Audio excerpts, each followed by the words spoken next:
Welcome to Heart and Hand, the Rangers podcast, the podcast that thinks they should call the kid Soonest.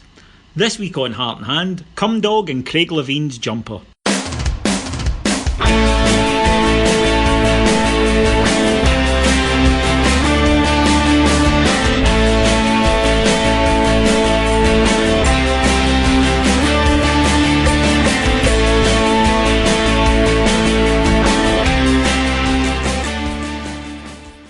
So welcome to Heart and Hand, the Rangers podcast. My name's David Edgar, I'm your host, and I'm joined this week by two splendid guests from the very upper tier of the Heart and Hand fraternity. First, it's the lovely, soothing, dulcet tones of Mr. Martyn Ramsey. Evening, gentlemen. How are you doing after your battle with a lurgy? Just about there. I think the manager says I'm just about to make a reappearance, so it's good to be back. Well, I made you have an injection and then join the ranks tonight. That's the way I roll. And speaking of a man who's had several injections over the years, it's Mr. Cameron James Bell. Meat injections, I'll have you know, David. Thank you for having me, Martyn. It's lovely to speak to you, more so than David. A man who knows his way around a spam javelin or two. That's our Cameron. Right, lads, yesterday we took on Hearts at Ibrox, and it was fair to say that I don't think many of us were looking forward to this match that much, Martyn. And a surreal atmosphere was what greeted everyone as they rolled up at Ibrox yesterday morning. Perfectly predicted, really, wasn't it? A wee bit similar to Dundee a couple of weeks ago. You just knew it was going to be flat as fuck and weird. We've been here before, sadly. The banter ears throws up so many opportunities for these things. So it was just a case of seeing how they would respond, really, when the whistle went. We couldn't have handpicked a better opponent. No. Martyn, Cammy, both of you. I mean, I couldn't believe the way Hearts lined up, and I'd been warned by people who support Hearts, look, Levein doesn't go for it in away games. He'll put out a defensive minded side, he'll try and sit back and soak up the pressure. And we'll start with you, Cammy, but then Martyn, you come in this as well. I honestly cannot look, I don't profess to know about as much about football as Craig Levein obviously does, but how could anyone watch us the week before and then think, right lads, we'll sit in and give them space? Because I don't get it. No, it's a bit difficult to justify saying that Rangers are like a caged animal, given how we openly shat ourselves at Hampden. Mm-hmm. That was a stupid thing to do. If he'd come out at us from the off, he should have realised, this very podcast discussed it, that the home atmosphere very quickly could have went from dull and flat to sour and quite vicious. He never really capitalised on the opportunity, and I think it's added to the fact that I don't think a lot of Hearts fans are very happy that Craig Levein appointed Craig Levein for the manager's job. It was a charitable response, really, wasn't it? It was very gentle. It was like, are you boys struggling? Are you having difficulty finding your form? Are you difficulty finding connections? How about you have the ball for 15 fucking minutes and then just try and ease your way back into the game? And I could and couldn't believe it in equal measure, because you know that's what they do. Yeah, no, I was delighted. He's quite a rigid fellow, as Craig, so I don't think he was going to be flexible from his away game plan. Now, I do sincerely hope, Martyn, that you're not inferring that a team from Edinburgh would purposely set out to help a team from Glasgow. Not in the same weekend. No, not in the same weekend. No. To be fair, though, Cameron, they set out, the other team from Edinburgh that set out to help, set out by winning the game. So, I mean, it was within the laws of what they should have been trying to do anyway. Hoggy's got this theory that Craig Levein, who now knows, he's at his last job, he's going to be there next season because his boss, Craig Levein, isn't going to sack him, and he doesn't give a fuck. So he quite likes Rangers, and he's now finally, and if you look at his trolling this season, he's pretty much left us in peace. He's been striding about Gorgie in his orange jumper with his Union Jack mug, and clearly he was like, right lads, I'll do my best for you. But all joking aside, to the match itself, Martyn, as you say, first 15 minutes, actually played quite well. Got on the ball, made things happen without creating an awful lot. But it was just good to see us knocking the ball about with a bit of zip. Your theory, which I find to be very creditable, is if Rangers players are hitting passes with a bit of verve and at pace, then generally you could strap yourself in for some decent play. If they're under hitting everything, then you might as well go home, really, because they're going to get into their shells at one point. And I thought for the first half hour, first 15 minutes in particular, the first half hour, Rangers by far the better team before starting to do that.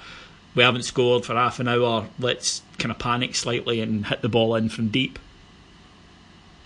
I saw a lot of texts and tweets saying, "Oh, we're actually playing quite decent stuff." To be fair, I'm not sure I'd go that far. That we were okay. You can't use last Sunday as a barometer of anything. I think they knew exactly what they were going to get. Hearts have not exactly caused us problems through pressing us on the ball this season. So we knew we were going to get some time and space just to try and ease our way back in. We did have some nice combinations, but none of them dangerous. We didn't look to have any threat really when it mattered. And you did wonder certainly by 25 minutes, half an hour, okay, where are we going to go? Because I think you said, David, this is exactly like watching Hearts come into Ibrox at any point through the last, 20 years. It's an endurance test. It's just breaking them down. They don't have anyone up front of any quality. Sorry, Cammy. They don't really have any. Oh, he's gone for it there, hasn't he? Why don't you just insult his wife while you're at it? They're a very good defensive side, so it was really going to be a case of, look, can we break this down? And I didn't feel like we were in the first half. I didn't think we looked that dangerous, although we were a lot more fluid in the middle third, certainly than we'd been last Sunday, but that couldn't have got much worse. I do agree with you that we didn't create an awful lot, and I suppose maybe you're right. My base level had dropped repeatedly because after last week I don't know what I was expecting, but I know what I was fearing, and it was some sort of continuation from that, because our team have shown in the past that when they get a setback they tend to react to it by cowering and whimpering in the corner, feeling sorry for themselves. So it was good to at least see them try to play with a bit of verve and a bit of purpose. But yeah, the first half, not really much to recommend in terms of goal scoring opportunities. There was one for Jamie Murphy, who Scott said was pish after 3 games, and we will come to that. And then into the second half, everything changes around Cameron, and my boy Cumdog, who is I thought was a wonderful example of, my ex was up one end of the pitch and my current was up the other, and Cummings gets the chance, scores, really good goal. The much maligned Josh Windass with an excellent pass finds Jamie Murphy. Candace has made the near post run, the far post run. He gets it, and Cummings had actually been fouled by Berra as they were running in, and I think it kind of delays him getting there. So he's in the perfect position to take the pass and finishes with the confidence that you would expect from him.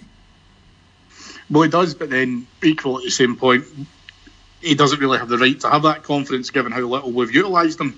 But he's always going to for big opportunities. But he's always good. It's just but he's got it, yeah. And that's actually a really good trait for him to have, because were we to sign him long term, that goal and that confidence gives me the confidence that if he wasn't playing regular, wasn't playing well, he still got the opportunity to finish.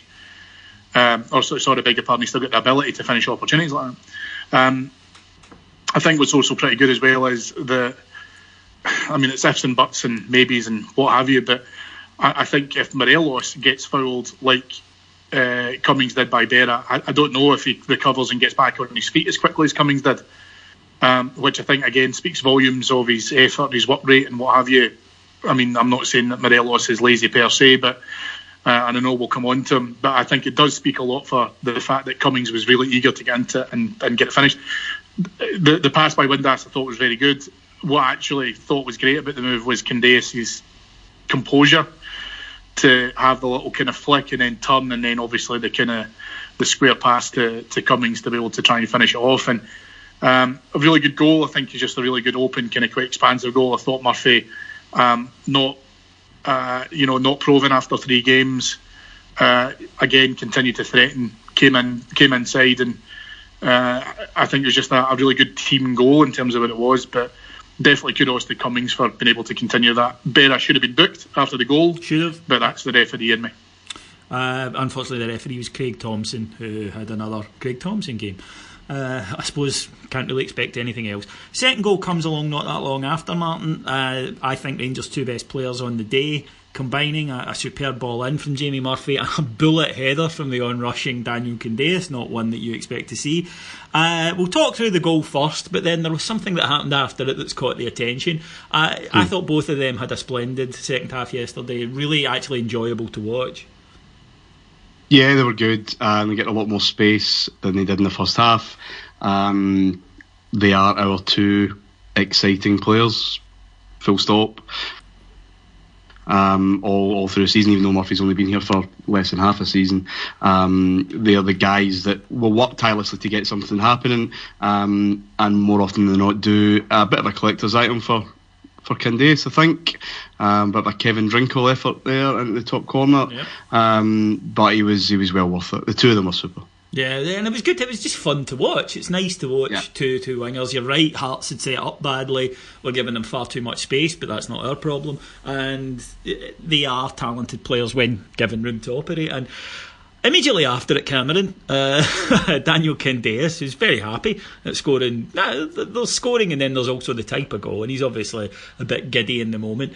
And he races over to the bench and for all the world looks like he's going to embrace the manager, but runs past him, does give him a high five on the way past, doesn't completely ignore him, and then goes to the subs bench, points to the players, particularly Andy Halliday, and tells them all to come out for a hug, and a big hug was had. Your thoughts on the whole Farrago?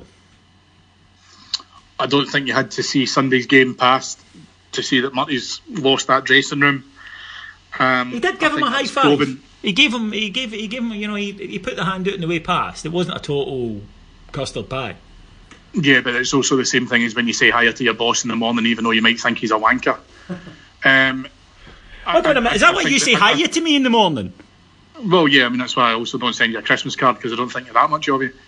Your problem you've got with this whole escapade is, I think it was slightly staged, which annoys me quite a bit, because part of what you saw at Hampden was a lack of player togetherness. And I don't think you get to walk off the pitch when you've been substituted and go straight up into the dressing room on 1 week, and in the second week act as cheerleader and get everyone else involved and all the rest of it. And it was quite an open, quite visual display, the fact that Murty was excluded from that. I don't think it in any way starts to make up for what happened at Hampden in terms of how certain players behaved and acted. But then, if that's the case and that's how they want to perform or act, whoever replaces Murty then has got a far easier job of being able to come in to say, well, you've shown evidence of the fact that when you need to, you will fight for each other. Therefore, this is what you're going to be doing at the start of next season. No, it was all very contrived for me. The thing I would say, I'm sorry to kind of backtrack slightly as well, is, but in the lead up to Murphy getting the ball, it was excellent interception by Holt, who was alive right across that, and I thought that was really, really good. Actually sorely missing from the semi-final, but just absolutely nipped in, grabbed the ball to then release Murphy and then take it away from there, which again showed some really good performances by our centre mid. But no, the celebration was poor. I wasn't able to see as to whether or not if Morelos took any part in that, but I'm assuming that he didn't. And I know we're going to come on to him, but if we're going to have this player unity, everyone needs to be involved in it. It can't just be wee cliques and Mapal and whoever else as well. It has to be everybody. And there's a part to that which I think is still a big concern to me. Martyn? I would echo a lot of that. I think Morelos did. I think he kind of sheepishly, I think a lot of them sheepishly kind of got taken out their seats to join in. I agree, Cammy. I think it's contrived.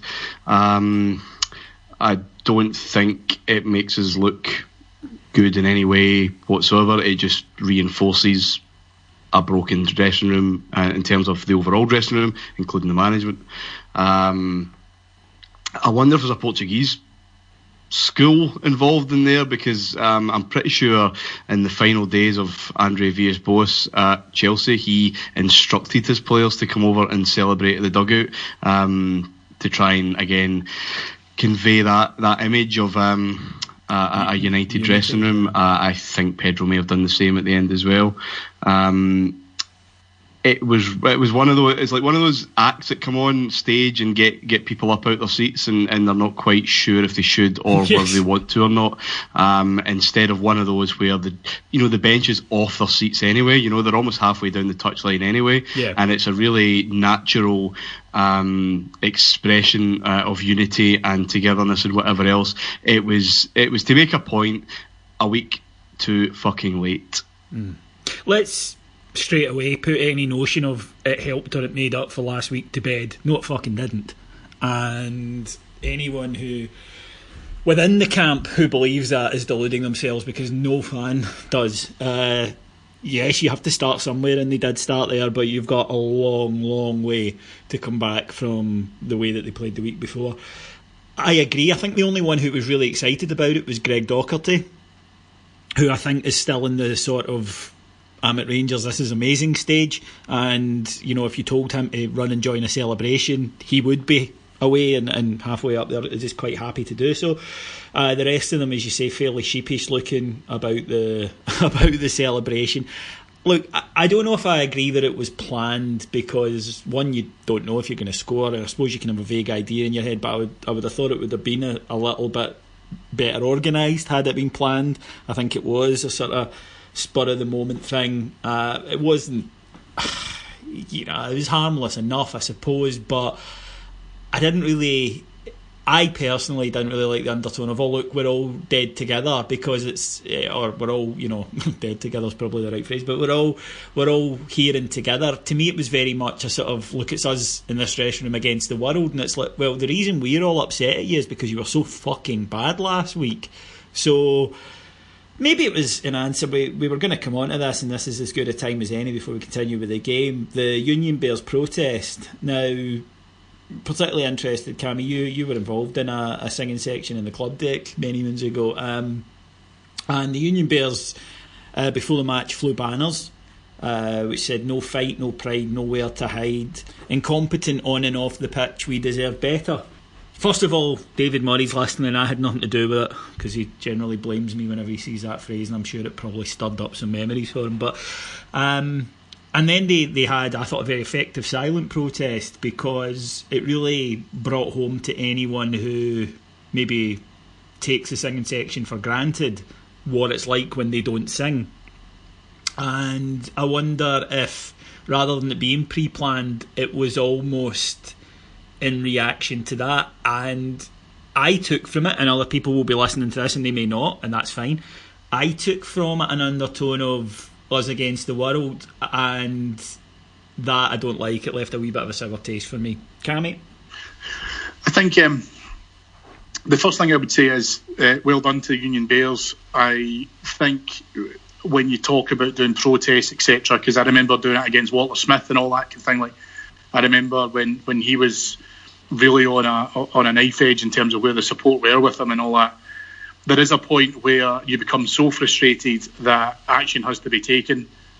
I've always believed that the Rangers support, whether it's the Union Bears or the Blue Order or anyone else like that, whenever we've faced those kind of problematic times, have done so in the right way. We're not a quick Declan, let's get to the car park type of fan base. We're not extreme like our friends across the city. But I completely agreed and absolutely echo the sentiments of those banners. What I would do, however, is take a bit of a step back, because, as I'm sure that we've all seen, there was obviously banners up at Auchenhowie immediately following last Sunday's result. That's the wrong way to do it, because pretty much every major outlet has picked up the banners at Ibrox from yesterday and ran with them. And it's not an exclusive to say that mainstream media enjoy a good negative Rangers story, because, like you say, a lot of them are quite comfortable for that to fit into their existing narrative. But the point still stands, and I think we're sitting here saying, yeah, the players can hug each other and fucking have games of soggy biscuit as much as they want. It doesn't rectify what happened last week. It doesn't rectify the fact that they're going to win the league next week if they beat us. So performances at home haven't been good enough. The season hasn't been good enough. The board are culpable in many ways. And do you know what? The Union Bears are perfectly right to say that, because we're saying it on this. So all power to them. I think we've done it in the right way. I think that the point should have got across to the board. Time will tell on that. But the players have to know that we're not happy with things, so they'll have seen that. How much it impacts them, I don't know. I think there was a bit of a kind of gimme from yesterday's performance because it was Hearts, and as you say, it came out at the right time. But it still has to instigate change, and we still need to be able to get some positive stories coming out of the club from the boardroom, from the players, and more specifically from the managerial setup. And that has to continue. And as I say, I think the Union Bears did a great job of that. So did I, and being honest, I didn't have any problem with the thing at Auchenhow. In all honesty, I can understand how upset they were, and I think that was a perfectly peaceful, perfectly adequate, so it didn't cause any long-term harm, and it got across the point, so I didn't have any problem with it. I think that part of it was in response to Alistair Johnson's keep calm and carry on interview last week, which I think struck the wrong tone completely and irritated a lot of fans. Now, Alistair Johnson is the guy who's out trying to get external investment, and as one of the podders said, that he can't really go out and go, you're right, it's been an absolute fucking disaster here, when he's on one hand trying to bring in money to the club. So I get that, but it was maybe a week not to say something along any lines. Sometimes radio silence works better. Martyn, your thoughts? Fans are entitled to express themselves in any way they see fit. Silent protests have a sometimes bigger impact than others, especially if you are dependent on that corner of the ground and generating any kind of atmosphere in the first place. The general mood probably is encapsulated by those words. Always intrigued by the final one. I've yet to meet a football fan anywhere in the world who doesn't think they deserve better from their club in some way, somehow. We all feel entitled. We all should be winning, and when we're not winning, we should be winning in Europe, and we're not doing both, then we should be spoken to in a particular way, and there's always something. That's a different debate, I think.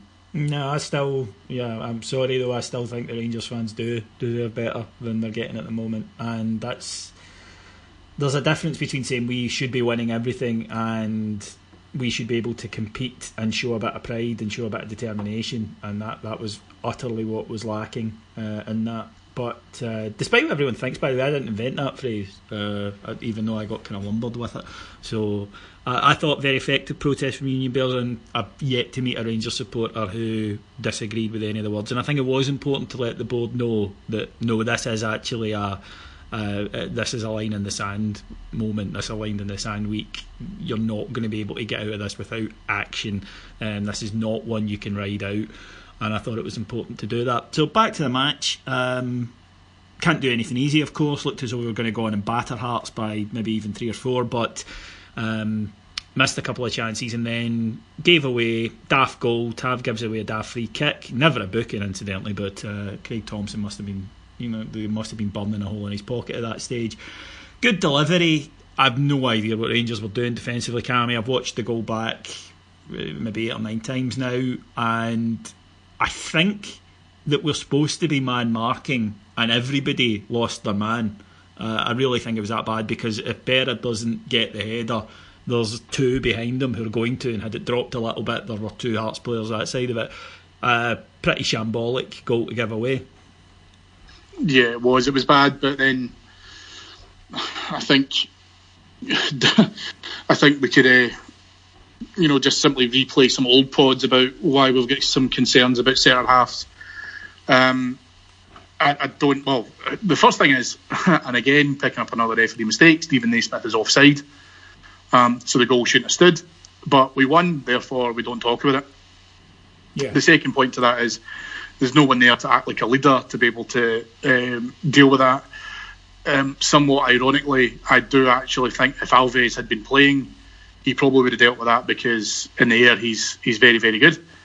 But no, it was a straightforward goal to lose, and I just think that it's just encapsulates how weak we are at the back. When we really want to be, we'll press the self-destruct button really quickly. Martyn, your almost namesake I know it sounds like I'm picking on him, but fine, I'm going to pick on him. I don't get it. I don't understand it at all. I don't think Ross McCrory is fit, incidentally. I think he's been chucked back in because there's nobody else. But I think that he's a youngster. He's already shown he's a good player. I'm not getting it with Martyn at all. And if Alves has any chance at all of making the game next week, look, I'm not going to be hypocritical about it. I haven't been Bruno Alves' biggest fan, but Jesus Christ, he would be well ahead of Martyn in my pecking order anyway. I think Fabio Cardoso would be ahead of Russell Martyn. Oh, no, joking aside, yeah, he would be. Yeah, joking aside, for me, he would be. He just won't do. I think we're all quite positive about his arrival. Yeah. And I think we talked last the Dundee game. I've got a mutual friend that's a Norwich fan, and he was asking how Russell Martyn was doing. I was asking my friend how Russell Martyn was doing. He said, no, he's an abomination. He said, that doesn't surprise me. He's a right back who lost his pace. He's not a centre half. I think this was a Scottish national team concoction. You might be able to shed more light than I will, David. Is he one of Murty's rather than one of Mark Allen's? Yeah, he was the one of Murty's that. Don't get me wrong, they go back, don't they? Yeah, Allen had to bless it. Don't get me wrong, but yes, he was the one that Murty was. We can get him. He's available. I would like him. So I'm pretty sure at this stage Mark Allen would tell you himself that he didn't bring him in. But yeah, he was a Murty signing. I think Alex on the group chat had, upon request, had come up with these percentage of one headers, something like 43%. Yeah, through his career. And no, I think 43% here, was it not? Yeah, it's 43% here, 26% through his career. Sorry, I've just looked it up there. Yeah, and Cardozo's 64 or something like that, and he's meant to be a bomb scare. He's just, it made sense. We're all quite positive about it. It hasn't worked out. He won't do. He cannot possibly be here next year. No, he can't. If Cardoso is a bit of a bomb scare. Russell Martyn is a flattened city, and that is the difference for me. And I'm not saying Fabio Cardoso is a great player. He really hasn't shown anything to suggest that. And he makes mistakes, but he doesn't it's not a case of him occasionally doing something right. If you watch that goal back, Martin's not even in shot. And he looks like a full-back trying to deal with an aerial situation there. And like I say, I know people are going to go, you're picking on him, David, but yes, I am. Because it's because he keeps making basic errors every week, and if we're supposed to be talking about what happens on a weekly basis, then he's going to feature. Yeah, absolutely. It's not just his aerial or lack of prowess. It's also he gives away penalties. Oh Christ! He's difficult with his hands. He's difficult with his decision making. He has brain farts when the ball comes towards him in the box, anywhere within the 18-yard box. He's just. Do you know what I feel? Do you know what? See, at the end of the day, if you took McCrory's age and put it to Russell Martyn, you would blame it on his age. But the guy's supposed to be a veteran. He's supposed to be able to read these situations calmly and deal with it. And what concerns me more than anything else is you've now got people coming out saying we shouldn't have sold Wilson. We should have done more to keep Bates. Cardoso can come back in. They're all saying this because Martin's been awful. There's no point. Listen, let's not mask it, all right? Let's just call it what it is. I've got no ill will against the guy. It's not like I've got anything against him personally. And, we all wanted him to work out. It just hasn't. It's just that's what happens. And your problem you've got as well is that he plays in a key position within which we've got major deficiencies that we're having to rely on a child to be able to try and fucking help us out with it. That so much so we're now saying we don't want to keep him. He might listen. Do you know what? He could go back down south and he could go somewhere else and he could be a revelation. And do you know what? If he goes farewell and the Rangers fans won't hold anything against him. But he cannot feature as part of our team any longer. It's a part of the team that needs real focus. And until it does, Russell Martyn is not an option. And if we're talking about bringing Cardoso in, I agree with David. I would play Alves next week. No, so would I. But it looks like that's what I mean. That I think that's Murty's pal, and that's Murty's choice. And he seems. Has he ever dropped him? No, he's played every time he's been fit. Yeah. and it's not just structural issues, and we were arguing about combinations. Would that work better? It's basic mistakes every week with this guy, and yet he won't be touched, and that's a Murty thing, as we know, throughout the team. It's not just Russell Martin, but he'll start on Sunday, I would imagine. And I agree with you, David. I think McCrory clearly has been rushed back. He's clearly not ready, and he's also clearly not a centre half. No, I think we need that's big money, relatively speaking, to our budget on that, because that's not adequately been addressed since 2012. Yeah, that part of the pitch. Your problem with what's happening right now with Russell Martin is McCrory has been made to look liable for things which, as far as I'm concerned, are not his fault per se. But because he feels like he has to do a job and a half, he's making mistakes that are going against him, but he's doing it because he doesn't have anyone reliable that he can play alongside. I know that there's been a lot of discussion recently about whether or not we could put him back into some sort of defensive midfielder position. The problem you've got with this is that he needs to be able to then say, well, he earns the right to move into that position, or he earns the right to be able to play centre half. And right now we're not supporting him sufficiently, in my opinion, by giving him a decent partner alongside him that gives him the true value of where he can play and how well he can play in those areas. Because I think he's having to piggyback Russell Martin alongside him, which just isn't good enough. And I don't know. As I said, I'm firmly of the belief that the players are not playing for Murty anyway. He still makes a decision in terms of who starts and who doesn't. But he did it with Miller, he did it with Windass. He sticks by them until it gets too late in the day to be able to try and change them.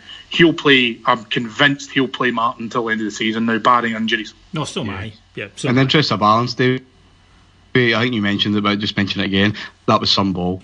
That's a ball that is right in that corridor, and it's hard. It's hard to defend. Yeah, it was. It wasn't so much that a goal was scored from it, because it can happen. It was the fact that Hearts had a line of players unchallenged ready. The only guy I really saw in there was Jamie Murphy, and that pissed me off. And I'd said on the post-match pod for the Patreon listeners that, look, I absolutely don't get involved in the zonal versus man marking debate. I really don't, because I accept that football coaches know more about it than I do, and football professionals know more about it than I do. So if you want to go zonal, that's okay with me. If you want to go man for man, that's okay with me. If you want to do a mix of the two, that's okay with me. Just do it fucking better than that. Whatever it was an abject failure. And people had said that defensively we did okay yesterday. It's because they didn't have a lot to do. If you look at what they had to do, they have failed on maybe having 3 things to do, the other one being Lafferty's shot. So I'm not sure about it. That was the one I was going to pick up, was to allow Lafferty that level of time and space to be able to get that shot away is unacceptable. But if you watch that whole scenario play again, no one goes near him. No one knows to go near him. And it's not as if someone's rushing out to be able to get him and shut down the shot. He's actually got more time, Lafferty, than I think he realises. And it was like last Sunday. It is, but then the problem you've got though is you're in that space now where we're turning around and saying, people are saying, yeah, we were all right defensively. If that goes in from Lafferty, people will be saying that we were absolutely fucking honking. And that's where it's you can't just pretend that because you've got a victory that there isn't severe lapses within that team. And for me, there's no real natural leaders within that back four at the moment. I think we invested a lot of hope within Martin to be able to come in and solidify that. It has fallen flat right in its arse. And I honestly believe that bringing in a dominating captain-esque leader of a centre-half is an absolute requirement for our team for next season. Yeah, you're absolutely right, Cammy, though, if that goes in, people's impressions of the game are completely different. That's the danger of looking at results only instead of the pattern of play within a game. I mean, we watched that Dundee game a couple of weeks ago, 4-0 winners, but, you know, Davey, you and I sat together. Ross McCrory had a hard time. We said that. Everybody else was saying he was brilliant, but I will say that me and Martin did stick up for He was bullied a lot. It just happened that Dundee had absolutely nothing at the very final moment to really punish us. But we both said if that happens next week, we're in big trouble. And it is the danger of just looking at the bottom line all the time. But in terms of that centre half, I mean, the season just can't finish quick enough. In his defence, because we have been quite negative on him, he's really handsome. I mean, you would, wouldn't you?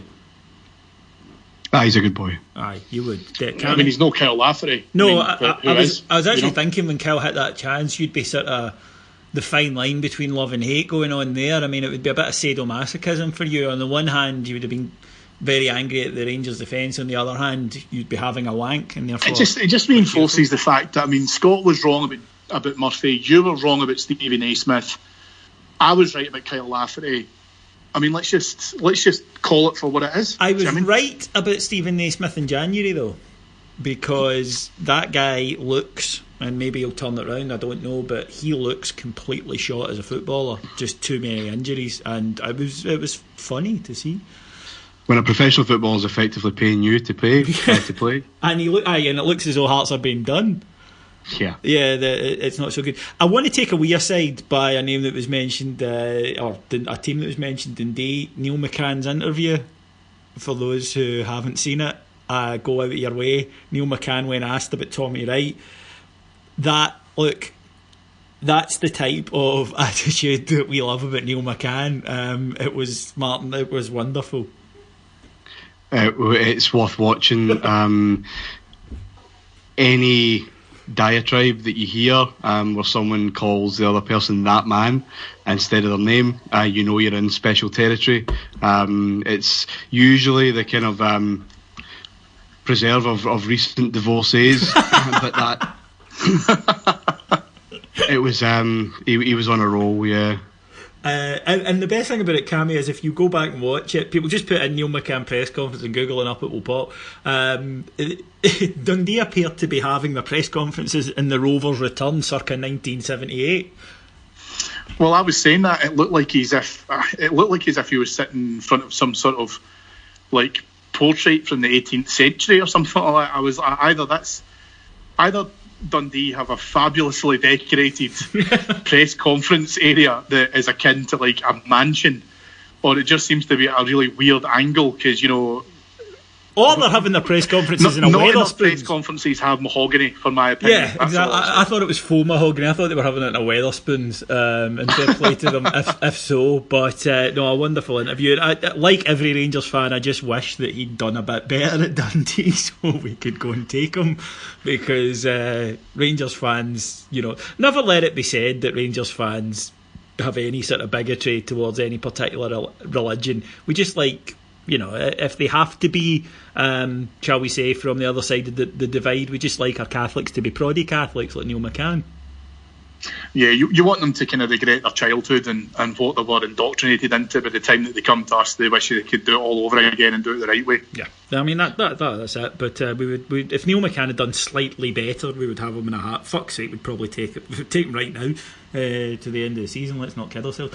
On a positive note, right? Because we've spent a few minutes lambasting parts of the team. I thought Holt and Dorrans did well. Look, Jason Holt is never going to be a great player, Martin. He's never going to, you know, have tons of ability. He is, in the best senses of the word, a limited player. When I say best, I just mean in an honest sense. He is. But, he rattled about, he got in, he was winning tackles. More importantly, he was picking up a lot of loose ball. Played himself in for next Sunday? Possibly.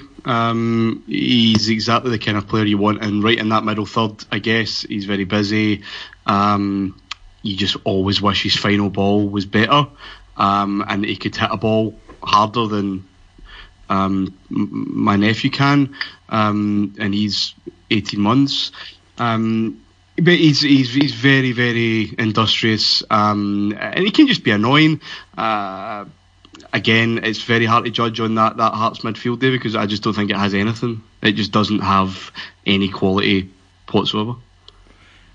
Cammy, Graeme Dorrans, interestingly for me, that when Halliday went on, and they pushed a midfielder up, it wasn't Graeme Dorrans. When we pushed a midfielder up, it was actually Jason Holt.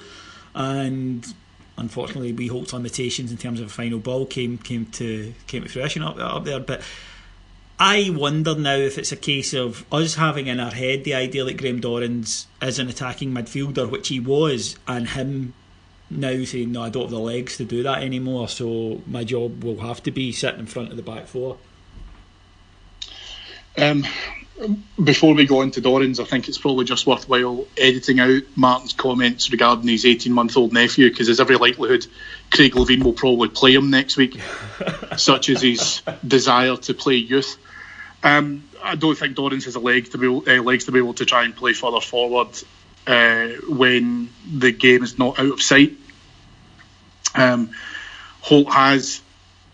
I always find myself, whenever I think about Jason Holt, coming back to what Andy McGowan said about him, where he is a water carrier. He's not the finished article. He's not ever going to be able to try and do all of that. Dorrans has got more proficiency in terms of being able to see a pass, to think probably more cleverly about how to conduct performances and passages of play. There's a difficulty with that where I would like to be able to see Dorrans push forward. I just don't think he's capable of doing it any longer because his body can't do what he needs it to do. What does that say then, guys? Sorry, we weren't sold that in the summer.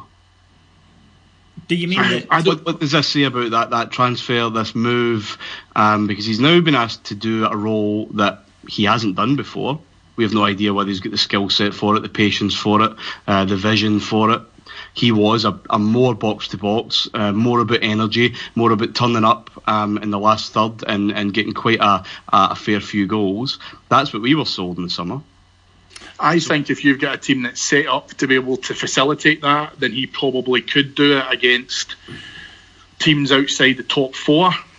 He can't do it against Celtic for sure. So I feel that we've probably brought him in with a different expectation of controlling the midfield, allowing others to do the running. So whether that's Windass, whether that's been able to orchestrate the play out to the wings to allow the wingers to go forward, and probably to read the game slightly better, because you've also got to remember the midfielders he potentially could have been playing with, whether it's Jack or Docherty, Rossiter, Holt. I don't think Halliday was in that frame at that point. Aren't really capable of doing any of that. So I think he's able to see as to where the play is coming from. I think he can break up the play quite well. But he's not going to sit. I mean, he can't really sit as a sweeper behind the strikers, if you want to call it that, because we're not playing what would you call it there, like a 4-1-2 or a 3-1-2 that allows him the opportunity to be able to do that, because he can't sit behind a striker either. So I feel that he would work best across the flat line, whether that's 3 or 4, and allow others to be able to try and do that running for him. Yeah. I guess my question was, did we know that in the summer, that this player who's kind of characterised in the past through his energy and his bustle, that he no longer had that for us, and we knew that and we were happy with that, and we envisaged a different role for him, and that was a lot deeper, because I'm not entirely sure he's great at that either. I just don't know where we are with Graeme Dorrans. I think that this is a long-standing feature of British football in particular, that we don't necessarily, and when I say we, I mean every club, there's a tendency to sign a player based on what he was rather than what he is, if that makes sense. And everyone does it. You know, it's not unique to us. That Alex Ferguson did it with Laurent Blanc, Celtic recently with Carlton Cole, where you go, oh, he's good because he was good, and you don't necessarily look at what you're getting now. I would say Nuno Capuccio is probably our most egregious example of that, maybe Egil Ostenstad, where you say, oh yeah, he's a good player, Blackburn spent $7.5 million for him. That guy doesn't exist anymore. And Hearts have done it with Stephen Naismith, because of course Hearts are going to sign Stephen Naismith. It's a total no-brainer not to. But Bruno Alves, yes. I think British clubs do it quite a lot, and rather than just saying, being honest and saying he's not what he was, but he's still good. Also, I don't think Pedro had ever really settled on what he wanted to do. He kind of was going to do 4-2-3-1, then he was kind of going 4-4-2. I don't think he'd ever really settled on exactly what his game plan was in terms of tactics. Who knows, the game plan was to be tactically fluid. And I think Graeme Dorrans has his qualities, absolutely. I think he can be used. He just isn't an attacking midfielder anymore, or a box-to-box midfielder, which, to be fair, it would look like Rangers have recognised, and that's why the likes of Greg Docherty... The difficulty you've got, right, and probably the frustration that I would see with Dorrans is... now, I'm not singling him out in this, but I think it's fair value that he shat himself against Celtic and looked lost at sea. And the problem I've got with that is that he has enough experience that he's played against far better teams more regularly, that when we look to bring him in, we're looking to bring in that experience so that he's not fazed by Old Firm games. And I think that's happened. I think he's looked completely lost at times when he's done that. Now, he's not the only one, I'm not saying that. But I would always feel that when you're bringing those British players in, and to a certain extent, I mean, listen, we're all big boys, right? We all know where we're at in terms of the value market and everything else as well, Scotland, England, etc. You're bringing players in to be able to say to them, look, you can't last at the level that you're playing at the moment just now and the pace of football that you're playing at. So if you come to us, you'll find it more accommodating to where you're now at, where your body's now at. You can use your experience to be able to try and probably be a much smarter, more effective footballer. And you can control more of the games than you will do where you're at currently. So come to us, and then that's part of the benefit. However, Dorrans should be able to get into Old Firm games and look perfectly natural. And the irony with this is actually Alves has looked very, very comfortable in Old Firm games. And if you were to take 5 or 6 years off Bruno Alves, I would start saying that he's probably one of the most effective players in the park. His body just lets him down constantly. Yeah, but he's not in Scotland. 5 or 6. That's the thing. He's not going to, because you're absolutely right. What I would say, Cammy, is that I think you've hit upon something interesting here. We sign these players and we say, well, they've played, and look, I'm as guilty of buying into this thought process as anyone else. That we say, well, look, he's played for West Brom and Norwich, and he's played at places like Old Trafford and Anfield, and therefore he'll come in anyway. It's different though, because when you're playing for a West Brom against Liverpool or Manchester United, there's not that expectation level. And with the best one in the world, they're not going to be as intense against you as they would be against each other. Manchester United do not approach West Brom. They maybe should have a couple of weeks ago. They don't approach West Brom with the same ferociousness that they would approach Manchester City or Liverpool, and it's the same up here. So although you've played against big teams, you haven't necessarily played in big games. Does that make sense, Martyn? Yeah, absolutely. And I think we're all guilty of it. I think Dorrans was one of those signings. Alves another. Alves made perfect sense. We've just been unlucky. He's a year too much for him in terms of the legs. But you're looking at guys who have been there and done it, who are not going to be overawed by Scott Brown or the occasion, all these big games, teams absolutely hating you and being absolutely right up for it. And it turns out that all that experience doesn't count for fuck all, really. But then, and so listen, you're right, but then let's take it down to brass tacks. And that's exactly what Martyn said. What I'm saying to you here is, it's not talking about saying, okay, so if it's West Brom versus Man United, what it's talking about is if it's Rangers versus Celtic and you're either having to pick up Scott Brown or Paul Pogba, but that's where players should be able to feel far more comfortable doing that. Absolutely. With Scott Brown, for example. And that is when it comes into that man v man, rather than the occasion, the club, the teams, etc. That's the experience that you're buying, is because you're turning around and saying, so I can guarantee you, listen, if I went through his stats, I could give you fucking 10 players better than Scott Brown that Graeme Dorrans ever played against. But then that also leads me to believe that when we are looking at bringing him in, we're then saying to him, you will find your game easier than what you've been doing previously, because the competition is not as high, but it's still pretty high.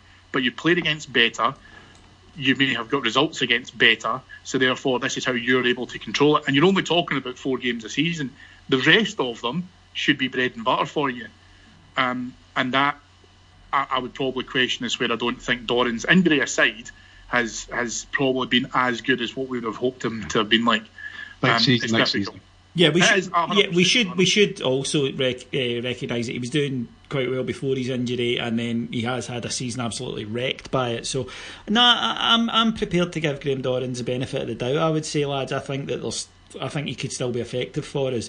Although leads us on beautifully to our next point, which is that according to Sky Sports, Rangers are very close to signing a pre-contract agreement with Scott Arfield, the Burnley midfielder.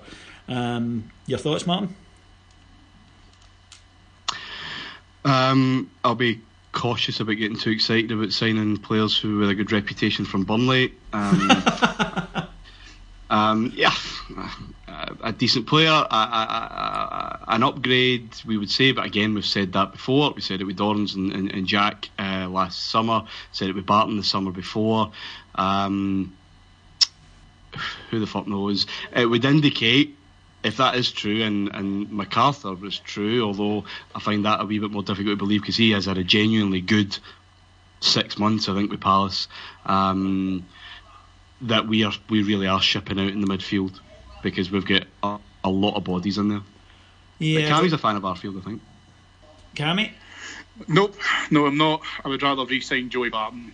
Arfield's one of these players. Martin's totally right. He'll either be hit and miss, and he has the capability of coming up here and controlling games from start to finish. It should be far, far easier than what he's had to do down at Burnley, where he's had to graft and fight and, produce results against much better teams than we are, and he's done that. So I hope that this isn't, for want of a better term, retirement planning. From what I'm led to believe, only 29. He's homesick. He wants to come back up here because he's actually from Livingston originally. How the fuck could you be homesick for Livingston?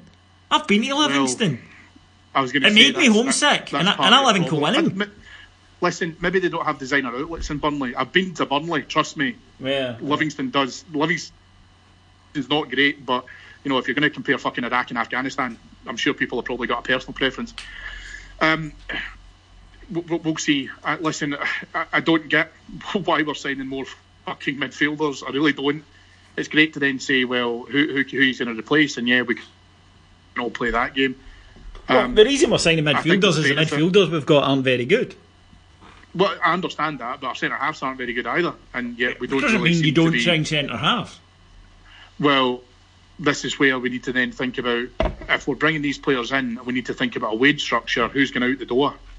So there has to be some pragmatism in terms of bringing in all these players, but not necessarily for positions where we've got an injury or two injuries away from a crisis. So we'll see. Listen, it's early days yet. The transfer window, of course, it is. We'll need to see what happens. I'm very reserved on Arfield. His personal allegiances aside, we will just have to see as to what his impression is when he comes up here and how capable he's going to be fitting into that system. And do you know what? It's down to how he wants to be able to try and apply that effort. And I would say the jury will very much be out on him as far as I'm concerned. Alfredo Morelos, lot written about obviously in the last week, was left out of the side on Sunday, a decision I agreed with incidentally, and glad to see Jason Cummings getting a goal. I'm a huge Jason Cummings fan, I admit it. I've even I'm considering making an exception of the blonde man rule, not quite yet. I was too badly hurt by the Naismith thing to go that far yet, but he's got me thinking at least, and that, trust me, that's an achievement. But a lot of talk from Rangers fans, and again, people will be listening to this and going, oh, you're reading a lot into this, lads, it's not being fair. Look, if Rangers fans are talking about it, we're talking about it, and trust me, on my social media feeds, I'm sure on yours, on various websites, on we do a phone-in on Patreon, and several callers brought this up. He did not look a happy bunny at all yesterday, to the point that it annoyed a lot of Rangers fans. Your thoughts on it, lads? I think I said the last time I was on here that he's a troubled young man. I mean, he's like a teenager. I mean, he literally almost is still a teenager. That's the thing, yeah. And he just looks sullen and huffy. He's in a difficult situation. Difficult, in inverted commas. He's in a foreign country, blah blah blah. But he's, living the dream in terms of being a professional footballer. He's earning quite a fair amount. He still looks like someone who had a lottery ticket waved at them in January and then got it taken away. And he's never really looked entirely happy since the window shut. I don't think I'm reading too much into it, because I think we've looked at this before. Him and Cummings, I don't think, get on. They didn't exactly exchange pleasantries when they swapped over. And also, he just misses too many chances that seem to play on him as well. There's a lot going on in that head, I think, and I don't think I would be too unhappy if he had the bib on at the start of most matches from the end of the season. I think for me, it's tough to be able to say that he is, because he's young, it gives a degree of an excuse for his behaviour, because Candace is 10 years older than him, and his behaviour was appalling when he went off the park last Sunday. And also, let's remember as well, when we're kind of getting on to him here, even in a very minor way, that he's not causing us any problems off the pitch. Noticeably, he's not getting in the papers. He's not being caught with a six-pack after training. He's it's on-field stuff. People are upset by his attitude, but it's not like the guy is an absolute rocket who's causing us no end of bother. His problem, the other thing you've got to understand as well, is that the Rangers team and setup that he first came into is far different now. And we're talking about the space of less than a year. So there's probably a point to this where he then has to think, and listen, I mean, professional footballers, the vast majority of them are narcissists anyway. But he also has to think about, okay, so what is it that's happening at the club? What is it that's happening for me? And what is it that's happening next? Because I don't know if anyone sat down with him when the Chinese deal was on the table and said, look, we're not going to sell you because of X. But likely is not. The person who did that probably would have been Graeme Murty, in which case, he's maybe then thinking to himself, well, I've just been told this by a guy who probably won't be here in 3 months. So he's probably all over the shop mentally in terms of what is his next steps, what does he do, all that kind of stuff. Martin's right. He needs to think about, yes, he was probably offered some good money, but I also think that the competitive element of his personality, his nature, wouldn't have enjoyed football in China, so it would have been a meal ticket for quite a wee while, but he's far too young for that. He's got other things that he's capable of achieving. He is on the doorstep of a huge footballing market. If he was to potentially secure a move down south, we don't know if that's a possibility or not, but he's not playing a million miles away from potentially more interested suitors if the Chinese don't come back in the transfer window. I think the problem you've got with Morelos is I'm not convinced that he finishes the chance that Cummings had. But then I wouldn't have thought Kenny Miller could have finished it either. I'm not willing any longer to use his age as an excuse for how he acts on the field, because 21 is not necessarily a youngster in footballing terms. It is in real life, but in footballing terms, he's got more than enough experience under his belt to think about how he acts, how he performs, how visible he is, etc. But then he's got teammates, as I say, who are far older than him, and they're spitting a dummy out majorly as well. The problem you've got, Morelos, is someone needs to sit down with him and motivate him and inspire him. And do you know what? Even if that's the case, we have to have that conversation to say, look, mate, maybe you're better off moving. That's still developing him. That's maybe still what he needs. No one's having that with him. No one's sitting down with him and saying, look, this is part of the plans for the next 2 or 3 years. So I think what we need to look at is a new manager comes in, either decides that it's time for Morelos to shit or get off the pot. He needs a break. He absolutely does need a break. Totally. And from that perspective, what he needs to do is he needs to sit down with him and say, look, go away and have a summer. Enjoy yourself. Get fat. Do what you need to do. Come back. We'll hit pre-season. This is where you are in my plans. There you go. And if you're not part of the plans, then we'll ship him off. I don't see the fact that Miller will never play for Rangers again. So he's out the door. Cummings is still a bit of a question mark. he has not got a lot of competition for his space. So he needs to think about, he could sit at Rangers for 2, 3, 4 years and really, really ingrain himself to the Rangers family permanently, and then potentially get a move down south, and then that's where his career would probably hit a trajectory. But someone has to sit down with him and lay that roadmap out for him. He probably feels lost. Yeah, sure, and that is a problem for me, because then I think we need to probably look after him a little bit better as a person. We can't do that at the moment because, I could sit down with him and say, you're definitely part of it. David takes over from me at Ibrox. He comes in and says, nah, fuck off. So we need to settle that first and then establish what we're doing with him. What I would say, though, more than anything else, is Morelos, for me, has earned our support. I just feel Rangers fans can see his body language and maybe read too much into it. I think we need to be a little bit more sympathetic to some of the stuff that's happened. He's not missing the chances that he's missing on purpose. Of course he's not. He's a striker. Of course he wants to fucking score goals. I also think that those sit with him for far too long. And we are missing a step by not proactively coaching him to say, forget about the chances that you missed. Use that to focus on the one that you'll score next. And he's not had that. And we've been culpable for that as a club. Yeah, I mean, you touched on something there, Cammy, very important. We've got no way of knowing this, and it would be fascinating to know exactly what we've done with him, because he does have this temperament, and he might be 21, and that might not be a young thing anymore, but he might well be emotionally and psychologically immature. That's possible, but that takes management. That takes a manager, not even just the manager. It takes someone within the management structure to communicate and work around that and still be able to motivate and kind of get on board. I'm not sure that's happened. We have no idea about the attempts, and ultimately it's an individual responsibility. He's an adult. We might be blowing up a wee bit too much, David. I don't think we would be caring if it was a kind of moody striker who was still rattling them in, but the rate has stopped. Yeah, I went backwards and forwards in this because I admit it, yesterday it did piss me off. It did irritate me watching him. So, and then I went away and, the kind of sensible thoughts start to come in, because football's an emotional thing and we're all fucked off at the moment. And then I thought, he is 21, he clearly lets things get to him at the moment, but I would be hypocritical. I know what I was like when I was 21 and I wasn't under anywhere near the pressure he was.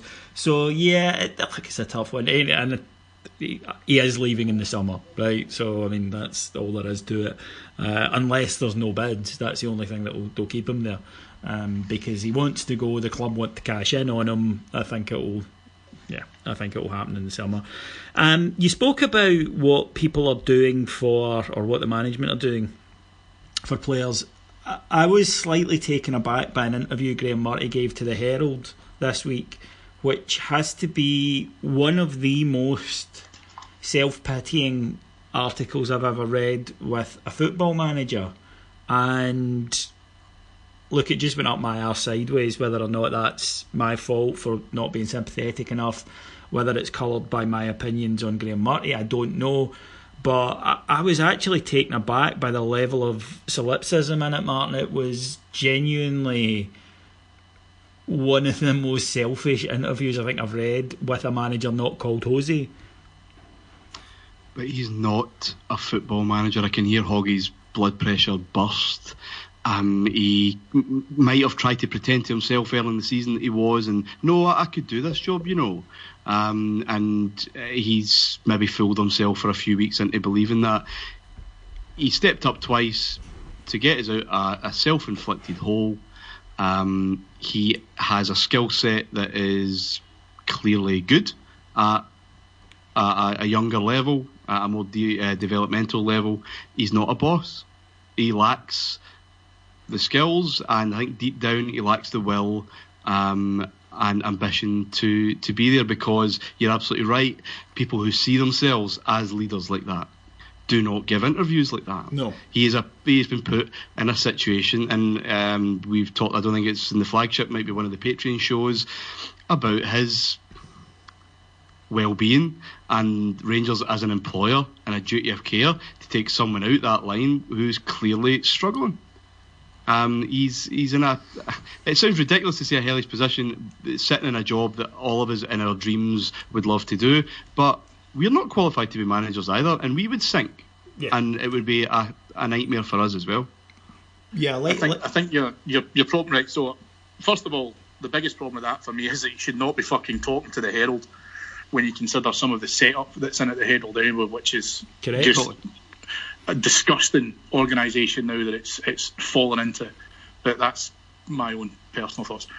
The problem you've got with Graeme, the human shield Murty, is that he has been barraged so much and left out in no man's land by the board that now he's probably went on a full 180, and the sacrificial lamb has now tried to grow a set of balls. There's a point, just to kind of come back to what Martyn said about his lack of ambition. I don't actually think he does have a lack of ambition. I think it's completely misguided. And the conversation... I think he's got a lack of ambition, but I think that ambition without ability, I would like to be Rangers manager, but Martyn had it on the head that I'm not qualified. Honestly, sorry, Cammy, I don't think he does have that. Otherwise, he would be walking into that job the first time and the second time a lot more assured, a lot more belief that he should be there. I think it grew, especially as results grew, and people maybe started to speak in his ear that, listen, this could be yours. And dare I say it, on one of these pods, someone said maybe in February we should give him the job now. Is now the time to make that final decision? There've been a lot of chat in his ear, and I'm sure he believed it at a certain point, but I don't think he ever walked into the job on both occasions with that level of this is what I want, and he certainly fucking doesn't have it now. I think he wants to be back with the 20s as soon as possible. No, but I think that's what I mean, knowing the fact that his ambition is completely misguided. I think he's now seen, although I don't think he realises how big that job is and the fact that he's not capable of doing it. Now, none of us are so harsh that we turn around and say that he's never capable of doing it, because you know what? His development path and his journey for the next 10 years could completely give him the tools that he needs to take on a job of that stature. I think as a person, I don't think he has the characteristics to do it, and that's my own personal belief. But if I was Graeme Murty's manager, and let's say he worked in for me and he worked under me as under-20s coach, if he then came into my office and said, I want to be manager of the club, I want to do your job, or I want to do something else, I'd start asking him why, I'd start asking him what's driving him to be able to do that. He gets thrown into that job completely unfairly by the board twice, and this is why I'm using that kind of human shield element of it. But the problem that he's now realised is that he's been shown up by that. In his interview within the Herald, I feel as if what he started to show is there's a little bit of that self-protection. He's tried to probably think about that. For me, felt a lot like a soft note before he starts getting into job interviews around, I was not a success at Rangers, but that's because there was all these restrictions and I had, one arm tied behind my back and blah, blah, blah, blah, blah, blah, blah. And I think that a smarter person would use that as an opportunity to think about how to create an opportunity elsewhere outside of the Rangers. I don't want him back with under-20s. I think the problem that you've got now is that he's tainted in that, because I believe he's fully lost the dressing room, I don't see as to how he goes back to managing under-20s. Yeah, he's capable of doing that. I agree.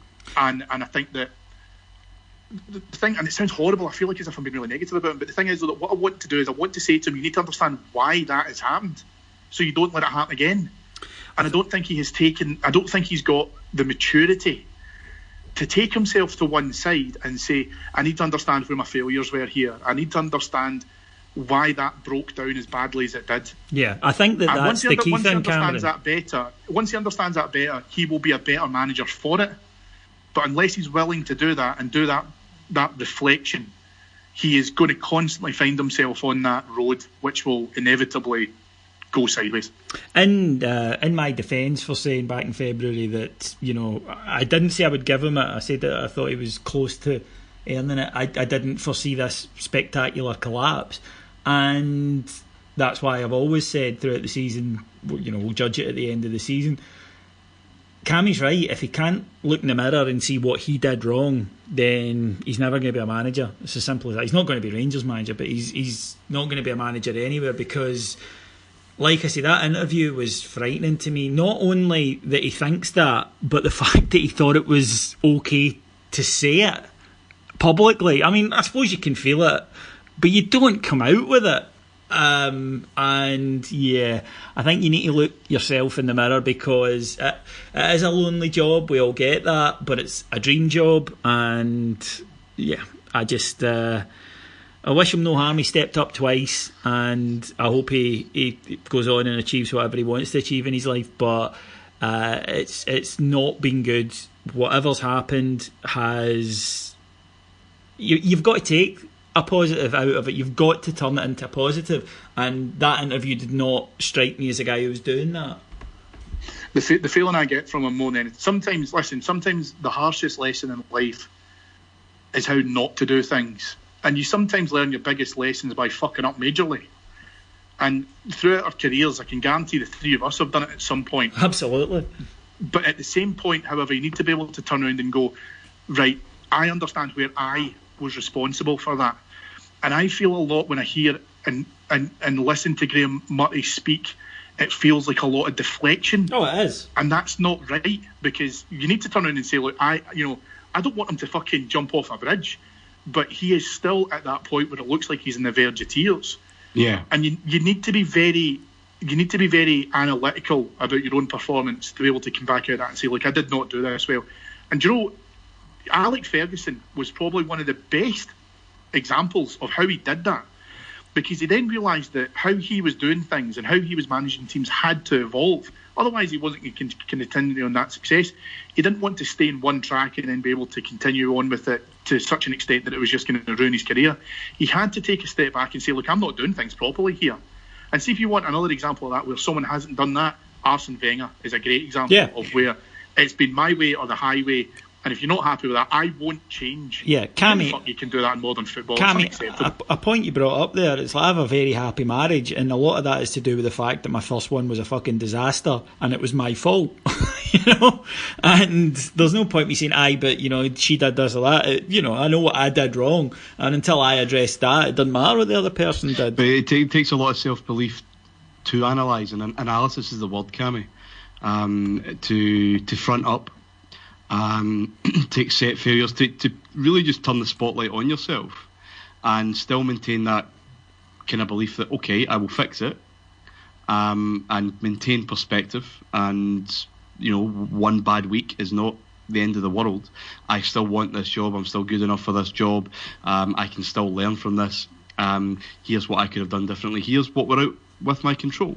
But that takes a lot of bravery and belief to turn the spotlight on you, and that's what I mean. I don't think he's anywhere near mentally in a position to do that. He is deflecting, he is pouring his heart out to anyone who will publish it. Yeah, he's in a hole, and he's in a job that I would not wish on anyone, because he's under-equipped to take on one of the most difficult, most pressured managerial jobs in Europe at an artificial time to boot.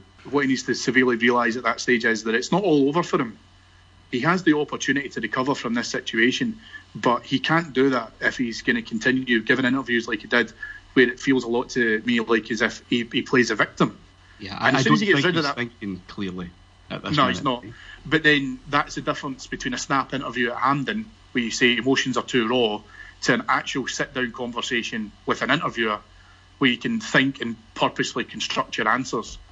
And that, I think, for me, is probably where the biggest letdown was, reading some of the comments that he came out with.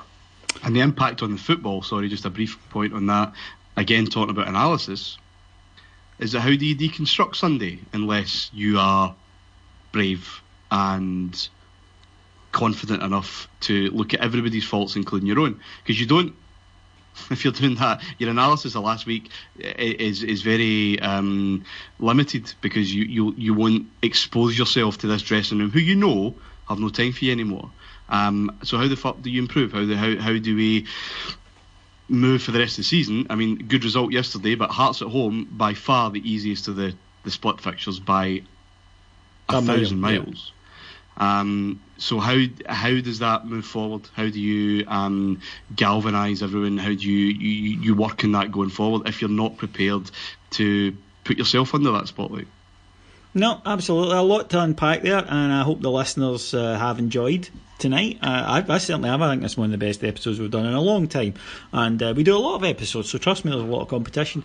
Okie doke, that is everything then. All that remains for me to do is to thank our executive producers in London, Mr. Mike Lee and Mr. Paul Miles. To thank, of course, my two wonderful guests this evening. First of all, Mr. Cameron and James Bell. Thank you, David. It's a pleasure.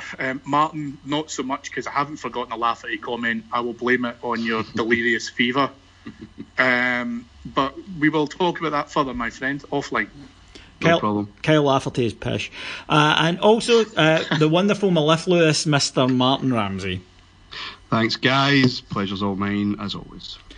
Thank you very much for listening. Now, of course, we'll be back on Thursday with our preview of the Orcs game. But if you want to get a bit more from Heart and Hand, a lot more in fact, we're doing usually 4 shows a day, sometimes 3, but usually 4 over on the Patreon site, and it's only $1.99 per month, and it's all sorts. There's current affairs, there's history, there's tactics, there's phone-ins, you name it, we are doing it. There's me and Martin do a show in the English Premiership along with Jack, and they're European football, you name it, it's on there.